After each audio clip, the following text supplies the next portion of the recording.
Hey everyone out there, Dan here, aka the Comic Concierge, and this is my top 10 countdown. This is where I go through all the books I read in this past week and tell you my top 10 favorites. Of course, this is a subjective list. This is just my personal opinion, so maybe take it with a grain of salt. I will not go into any major spoilers about these books, so don't worry. However, if you don't want to hear anything about a book or something like that, check out below because I'll have chapters and timestamps there for you so you can skip if necessary. So it's a big week of books as usual, and I had a pretty solid week.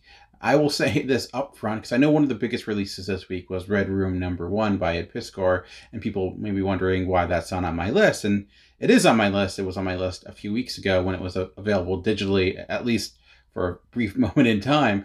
So if you don't see it on my list this week, it's not that I did not like it or I disliked it, but I just kind of, I guess, jumped the gun early a little bit with that one. So there you go. But enough of that. Let's get into the actual countdown, starting with my number 10. My number 10 this week is Snow Angels #4. This is published by Comixology, written by Jeff Lemire and art by Jacques. And this is the last issue in the first chapter of this book. This sees Mei Mei and Millie on the run trying to protect themselves from this evil snowman with their dad in tow, although he is still nursing a leg injury because he was bitten by a bear. And for those that don't know, this story takes place in a dystopian future. I know there's a lot of those, but it is another one of those. But it exists in this actually like ice world, basically. And what's different about it is how isolated the actual world is. It all takes place in this ice canyon that everyone has now been living in. And after the first issue where there was this mauling by this creature or person or robot, we're not really sure, called a snowman,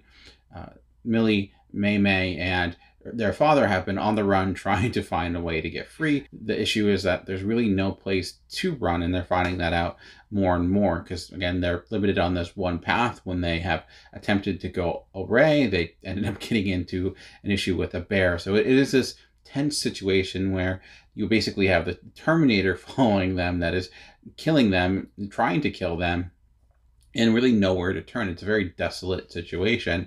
In this issue, there is also some relatively major revelations that I think will obviously majorly shape what moves forward. And it was a pretty emotional issue too. And of course, violent. It's also great just getting Jacques art again. You know, it's been a while since we saw him in a book like this. And I think one of the benefits of it being Comixology is that there have been no delays. Like these first 4 issues came out all on time, all within a monthly, even maybe quicker than that basis. And if you love his art, it's stylized. It has a lot of intensity to it. I think it really fits this type of mold, especially when you have a world that is so desolate. And when the violence does occur, and seeing the sharp reds and blacks played against the crisp white, I think helps enhance it for sure. So I did like this issue, and I'm enjoying this series. Comixology Unlimited, Comixology has actually been having a pretty steady year, one of the best years they've had thus far when it comes to the original series. My number 9 this week comes from the world of Oni Press, and it's Jonna and the Impossible Monsters #3. This is written by Chris Samney and Laura Samney, art by Chris Samney with colors by Matt Wilson. So you've been enjoying the Firepower series from Image. Of course, Chris Samney's been drawing that, and it's the same art team as that book, but in a very different style of book. This is your YA kids type of story where you have this, again, I wouldn't say it's a dystopian future. It's more like a fantasy world that's being overtaken by these monster creatures. And this issue, we see Jonna and her sister again are traversing the land, like trying to find their father. There's a lot of themes of this book in the sense of seeing individuals on a journey, and this is another journey book, another book that had some emotional beats too. This actually, I think, took some time to, I think, catch up and take its breath a bit, because you get the scene with Jonna and her sister after they're dealing with some monsters that, you know, they're underground, and you get some more world building within it. But I felt, unlike sometimes when you get world building that feels like heavy exposition that is just there more for the reader than the characters, I felt this actually had a good combination of both, because it felt natural and organic to the story that was being told. One of my favorite moments of the entire book was actually in the opening. It was a good example of how to use perspective and scale in an effective manner. We see these 2 monsters at first that are fighting these, like, looks like giant bugs, and then as things quickly turn awry, when we see a foot come and step on them, and we look up, and it looks like it's Jonna, and she looks like this giant figure that just is all over the page, and just by using really great perspective. I think that's something Chris Samney's really good at, is he knows where to place the camera to add emotion and add exciting elements like this. Placing the camera is a big part of good storytelling when it comes to comics, and he's great at that. And I think too, it's just a good way of informing us about the character of Jonna, knowing that yes, she might be a small package, but she packs a heavy punch. She is in a way a giant herself, although she may not have the stature of one. As we've seen, she certainly seems to have potentially type of superpowers. It's not sure, but it's also great just getting a kid's book in a monthly format like this. It doesn't happen often. Oni Press, they have some monthly books, but mostly their monthly books tend to be on the mature side. It's nice seeing kids books that are like this, that are done by creators that are well known outside of the YA market. It's also cool seeing a husband and wife team doing a book together. That's pretty cool as well. If there's one complaint about this issue is in the series so far, is that I still think it's still trying to figure out its pacing. Each issue tends to end rather abruptly. Like we start to see things going and then we get an abrupt ending. That's a nice cliffhanger, but story-wise, pacing-wise, it just seems like it comes out of nowhere in a way. Maybe this will read better in trade overall, but as a single issue, despite that little quibble, I did really enjoy this book and continue to enjoy it. And like I said, it may not be everyone's cup of tea because it is very much your kid book. It's a very quick read. There's not a lot of dialogue here, although this is probably an issue that had the most dialogue as we get more of an adult perspective of what the world is like. And I think it's really adding to the danger and what will be moving forward with the narrative. My number 8 is actually the Autumnal number 7. I actually thought this was going to be the last issue of the series based upon the way issue 6 ended, but we're getting one more issue. At least I would assume one more issue, because I don't know how much story you can yield out of this. But I will say the first thing I think about when I think about this specific issue, really this series, are the colors. And I'm a fan of autumn. I love the changing of the leaves. It's usually a warm, aesthetically pleasing season. Now with this book and how the yellows and oranges pop off this page, especially in the opening scenes in this, I'm just going to think of the intensity that exists. It was one of those books where it's just like everything was happening right away, and everything felt crowded and busy in a good way, in the sense of like the world is all caving in on itself. And we learned a lot of secrets, a lot of what was really going on. And I don't think necessarily there's anything super surprising. It felt like it went the direction you were expecting, but that didn't necessarily hinder the what I got out of the issue. And I do wonder like where this is going to go next. I was kind of concerned. Like I was waiting for the next shoe to drop in a way. Like I'm thinking, okay, here we're going, and we're just waiting for the craziness to subside in order for our protagonist to make a heist and get out of the situation. And that didn't exactly happen. And I think you kind of understood too. And what you've had at the central theme of this too has been the connection between mothers and daughters has been a big piece of this. And I think you kind of see that coming to head in the idea of family and coming togetherness and that relationship and the murkiness of it. And this, I think the key moment in here, what was all leading to, it happened right at the end of this very issue. And then you have a character that has to make a choice. She makes a choice, and maybe she changes her mind at the very end. I just love the general look of the book too, like how things look faded on the page. And it makes sense because you have this town that is built upon this ideology that is kind of crumbling in on itself. But we shall see how it actually ends up in the end. Not to disparage the book, but I did think of something like Wicker Man, where you have like this cult coming together at the end, except this wasn't insane and you had no one like Nicolas Cage screaming bees. Outside of that, I really did enjoy this. For my number 7, we're going from a kid's book to something that may seem like a kid's book, but very much is not, with Stray Dogs number 4. This is by Tony Flex and Trish Forstner, and they've done in the past books like My Little Pony and things of that nature, and I think they certainly got acclaim for those. This, though, it almost seems like they're letting loose with what is happening, especially in this issue. And this story's been about these dogs that have all resided with one another. And one dog tends to remember her master and believes their new master is, in fact, someone that killed her, that he might be this crazy serial killer that kills individuals.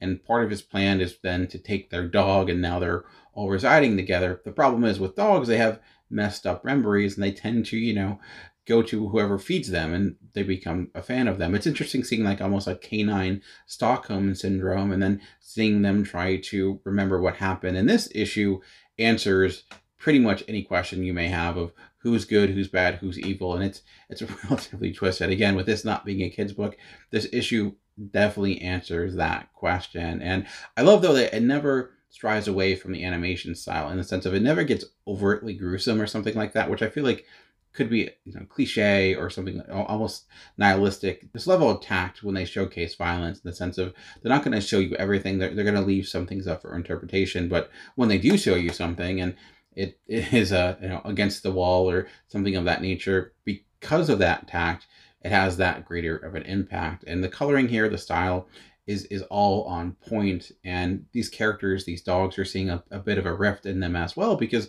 again, dogs are loyal in a way. This goes against who they are, but you see this conflict ensue, very much like a prison movie, but through dogs, like I mentioned, like a canine Stockholm syndrome. I think when it came out, it was compared to Silence of the Lambs means Lady and the Tramp. And kind of, there's no love story here. If anything, it's the opposite. If any love story, it's between the dogs and their past owners. But I've been really enjoying this book. It's been quite the gem. I don't want to say it's a surprise, because again, these are creators who have had a lot of acclaim, done a lot of quality stuff, but it's one of those books that I'm glad that people are paying attention to, and I think it's one that's going to just gain in popularity as more and more people get the chance to read it. For my number 6, we're going to a book that returned this week with Stillwater number 5. This is written by Chip Zdarsky with art by Mike Spicer. And when we left off in the last issue of Stillwater, there was this massive explosion at Town Hall, and now we're dealing with the repercussions. And what we're seeing with this issue is that this new arc is an entire new status quo in a way. Stillwater's about this town where no one dies. It started with the story of this individual who went back to his hometown and not really knowing what happened. And what he learned is that they're not a big fan of outsiders, and that he was originally from this town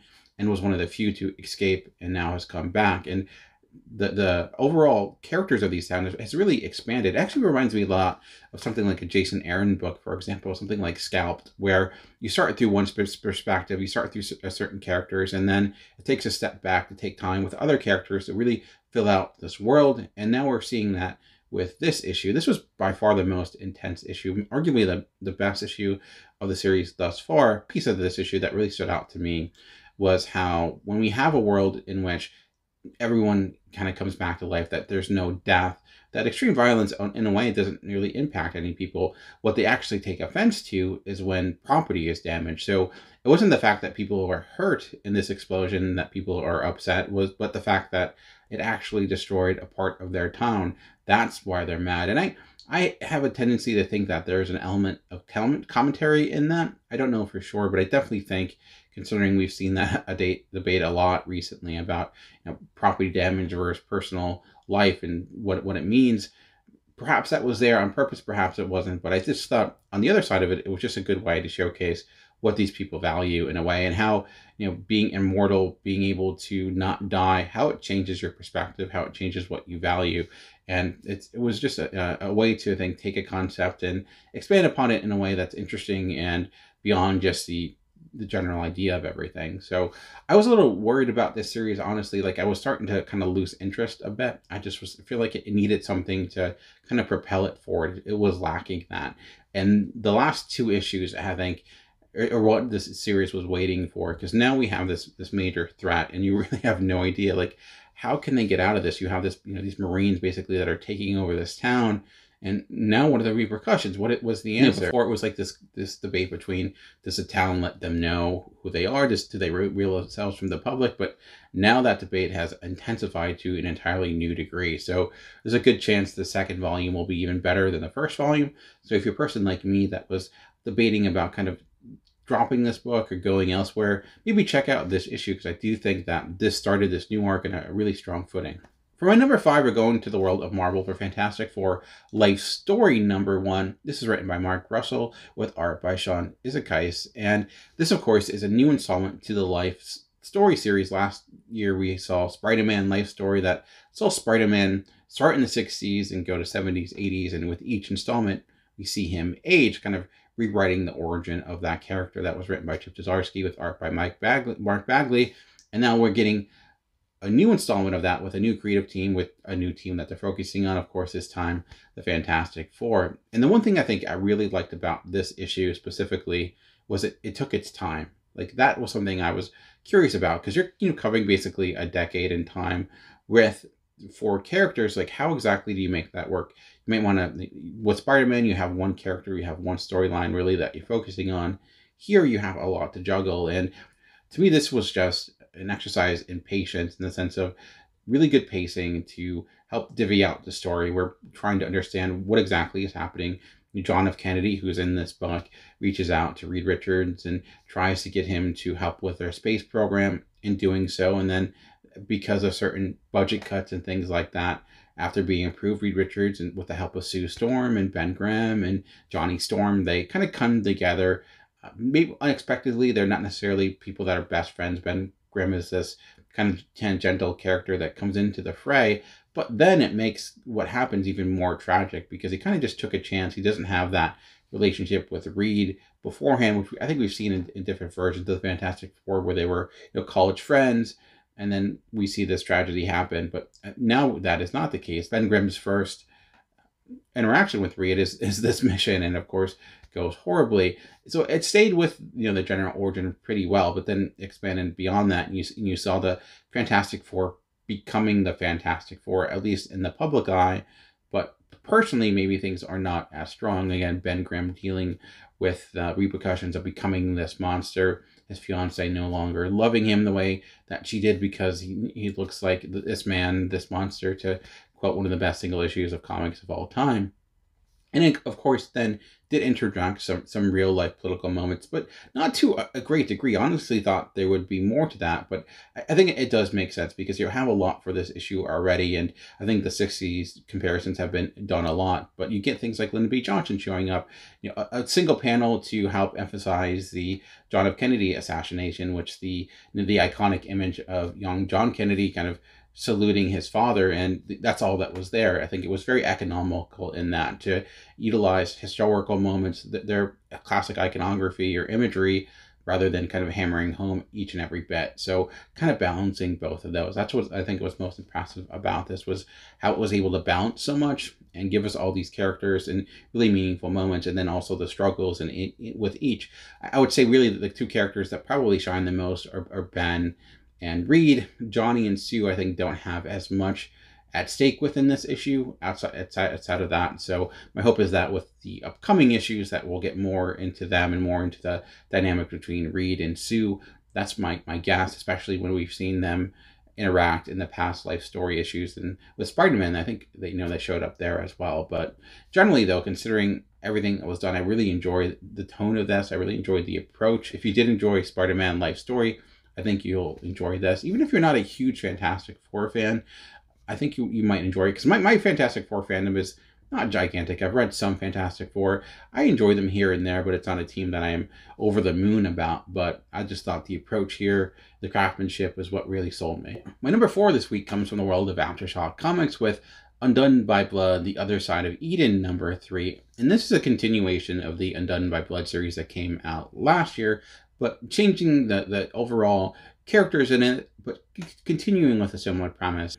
The idea of this story is that you have one story that is the main focus, but then you have a character that is reading a book, and that's a Western book that relates to what that character is going through. This is written by Lonely Nadler and Zach Thompson, with art by Sammy Cavella, with colors by Jason Wordy, and letters by Hassan Osami Ileo. My apologies for any names I mispronounced there, but what you have with this issue is Silvano, after the heist of last issue, they're going on the run, and in that process, they have a car that is broken down and gets stuck, so they walk and walk and walk, eventually getting to a friend, a mutual friend, and they get help with him, and his young son is there as well, and they're kind of hanging out. But I don't want to give things away, but bad things happen as you would expect. And I think why I love this issue, 2 reasons. One, the colors here, I think, are really what drive this concept from working as well as they do. When you have so many shifting pieces, you have 2 different storylines going on at the same time,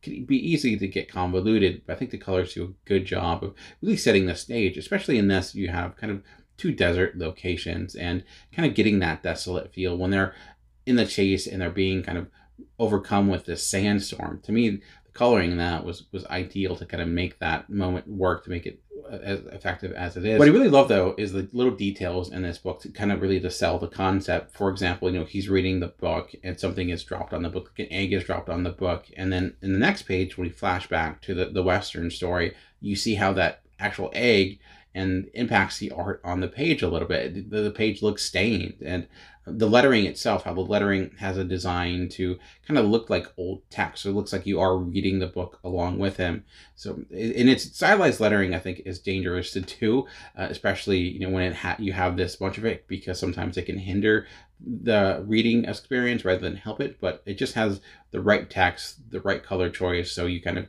you understand and get the impact, get the effect of that choice, but at the same time it doesn't make reading any harder. So kudos to the entire art team, and like the writing team as well. I don't know Lonnie Nadler all that well, but I do know Zach Thompson, who I think is one of the most versatile writers in comics right now. Because I'm looking at this book, I look at something like Breathless, I look at something like Lonely Receiver.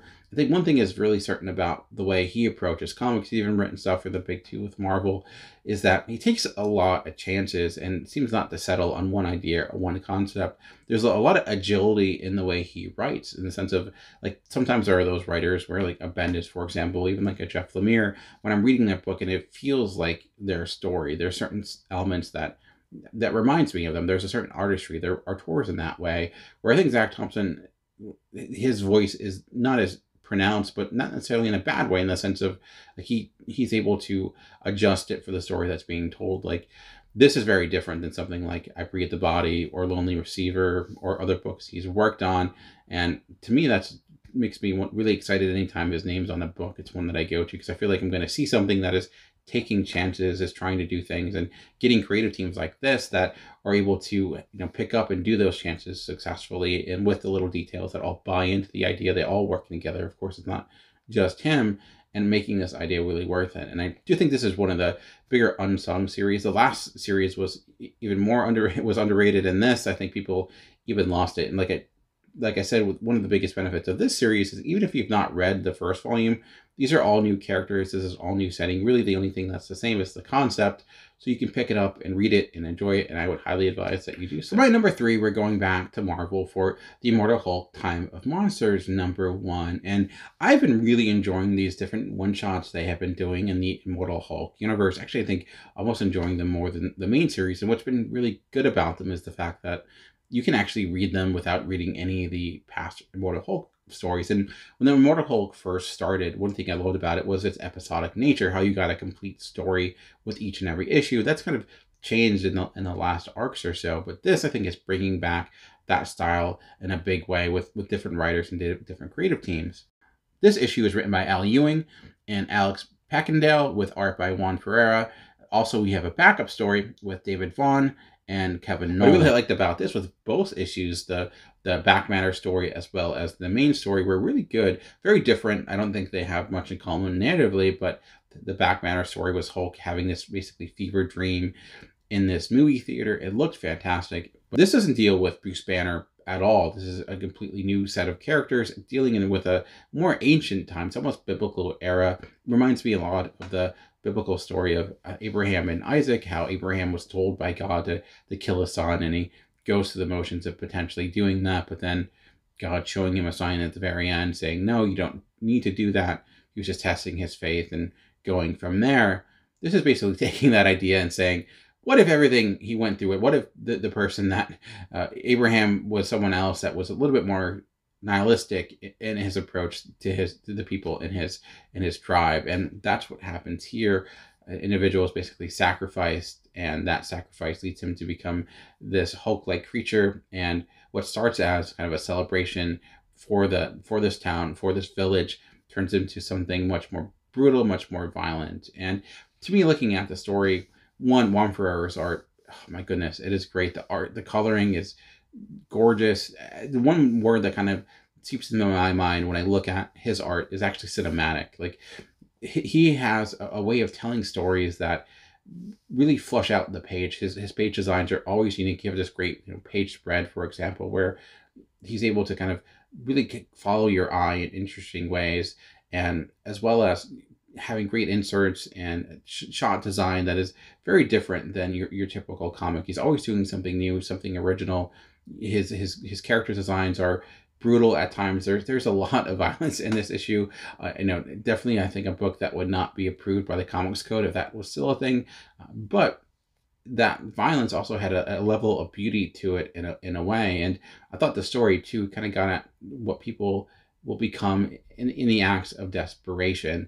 You see these individuals, trying to survive because the world has become desolate. There's no food, and because of that, they turn to actions that are immoral to the greatest degree. Even the sense of they may not know the extent of what happened, but kind of buying into this cult-like leader because of what it means for them, and then dealing with those massive repercussions. So again, like a classic fable within the Immortal Hulk universe. It's something that I feel like can breathe a lot of new life into the Immortal Hulk storyline. And we've been getting a lot of these. As I mentioned, we had the one a few months ago by Declan Shelby, and they've all been very different, all their own little flavors, taking kind of the general concept of Immortal Hulk, but really adjusting it and through different perspectives, through different ideas. Like I said, this is an issue that if you've never read an Immortal Hulk issue, you can understand everything in this and follow it quite well. And hopefully this, to me, gets more people, more eyes on Juan Ferrer art, because I think he's been one of the best Marvel artists in some time. He's done recently like books like Killmonger, which I thought was quite good. And it's a very different style to something like this. Like I mentioned, especially with the coloring, like the page looks aged in a way, like it looks rustic, like you're reading like an ancient document with some of the choices that are made. So, with Immortal Hulk nearing its end, people are wondering, what is the next steps? If this was their next steps, like doing one shots like this, getting different creative teams to kind of still approach this idea, I think Hulk would be in good hands. Again, if this team were to take over the Hulk book, I would be for that as well, because I think it could lead to some great things. For my number 2 this week, I do get one DC book on the list for this week, and it's Nightwing with issue number 80. And the one word that keeps popping up when I'm reading this series, at least since Tom Taylor took it over with this creative team, is delight. This series has been a delight, despite the fact that you have a big storyline in this dealing with the homeless, which is, of course, a serious issue. Generally, the tone has still been delightful. It's been able to, really capture the spirit of why Nightwing is the character that he is. And as mentioned, it's written by Tom Taylor with art by Bruno Redondo and colors by Adriano Lucas and letters by Wes. And I gotta say, this week has been a cavalcade of great creative teams that have really brought their all, from the colorists to the letterers. In the same case with this issue, again, the colors are fantastic here. The art, the creative designs between Bruno Redondo, and I think he really gets this character and the sense of pacing. It's a book that is just a feast for the eyes. It's great to look at with each and every page. His fluidity and his motion from some of the bigger action scenes, the more human moments, like they're all there in each and every issue. And I love some of the side jokes that happen in this too, as Dick lost his wallet to one of the pickpocketers, and you have the rest of the Bat family kind of harping on that, and you have Batgirl in here and their dynamic. There's just a lot of fun here, but some emotional beats as well that are always around the corner. But the emotional beats, I think, lack cynicism. This is an entire book that lacks cynicism. It lacks the dour aspect that you typically get from a Batman book. And I think that is what's really propelled it to the way it is. There's also been a lot of different moving pieces with this. You have some of the Bloodhaven politics in the background, and then you have this character, the Heartless, that's been going around taking people's hearts. Despite the fact that you have multiple pieces, everything still feels very character focused. And that Nightwing and Dick Grayson, the conflict that he has right now has been the driving force. And really the dynamic between him and Batgirl and Barbara Gordon, I think, has been the biggest highlight. Seeing them interact with one another, seeing them happy. Like, I feel like we haven't had a Batman book in, I don't know, forever and a half, where you see characters that have any sense of happiness. And here you get that. And then again, like I mentioned, bad things do happen and they deal with it, but it doesn't send them into this endless spiral of despair or depression. And as a person that has, I think, a limited experience with Nightwing, I've not read a lot of Nightwing comics. I really got into this because of the creative team. It makes me want to go back and check out other Nightwing books to really see what's out there. I've read a little bit of the New 52 run with Kyle Higgins, but generally, to me, this has been a book that I had a lot of anticipation going into it and has never disappointed since. It's been a shining beacon for all of DC, and I'm hoping we get more DC books like this, because I do feel like they have a lot of characters that would fit this mold much more than just Nightwing. My number one this week was actually a pretty easy choice at the end of the day, and sometimes you have those weeks where your number one is hard to choose. Like last week, my number 1, 2, and 3 are really close to one another. That wasn't the case this week. When I read this book, it was actually one of the first books I read. I was like, if another book beats this book, it's going to be one heck of a week. I still think it was a good week, even though nothing beat it. And that's The Many Deaths of Laila Starr, number 2. And this story has been a wonderful read on so many different reasons. This is written by Ram V with art by Felipe Andrade, and it's a story about Death, the character of Death, who's now become mortal. And the only way for her to maybe become immortal again is to kill the boy, kill the individual that's going to cause individuals to become immortal. Unfortunately, she's finding that the act of becoming mortal is having impacts on her that she did not expect. Despite the fact that death has been her game forever, it's not as easy as an act that she thinks it is. And this specifically looks at a very pivotal moment in that individual's life. What really jumps off the page for me in this book is the act of kindness, the emotion behind kindness and love and appreciation for individuals. It's there on each and every page almost. And what this general narrative is looking at is this boy having this relationship with this worker that comes and kind of helps out his family. And you see that there's a respect there gained. He appreciates this individual and what he does for the family. And he almost looks like a godlike creature in a way. He looks inhuman. He's large, lanky. He looks like an individual that would be amongst the gods himself. But as time goes on, you see that maybe is not the case. And you have this running motif as well of these two figs, basically, that you see these individuals share, and it runs throughout the page. And I love the art in it and how it represents them as like basically this heart. And that is something this book has, is heart. To me, represents the power of life and the importance of death, despite the fact that this is a book that is about the lack of death. But you see why that's important and where mortality can kind of help inform our values and moralities as individuals. I think some people have been comparing this to something like Neil Gaiman's The Sandman universe or something like that. And I can kind of see that comparison, but I feel ultimately that this story is much more human in its design and in its execution. Sometimes I feel like the Gaiman universe is good, but is emotionally cold at times.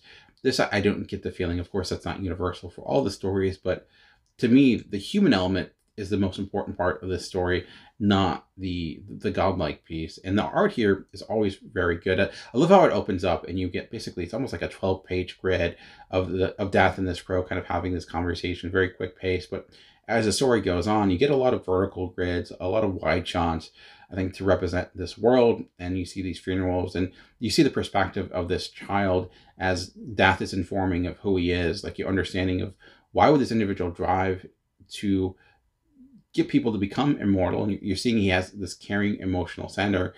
He's a very empathetic individual, and seeing life through his eyes, like we can share in his empathy. So to me, this was a book on another level this week. It was no question to me that this was my number one book. It's probably one of the best single issues I read this year thus far. Not to heap an unpassed amount of hyperbole on a book. I do try to avoid that, but when it's true, it's true. When I read this book, I was hit in a way I have not been hit by a book in some time. Like I loved other books because of their craftsmanship, like something like Rorschach that I liked last week. That I appreciated on that level. And I did like Carmen last week. It did have an emotional impact on me as well, but this was a bit different, maybe because of the earnestness of it.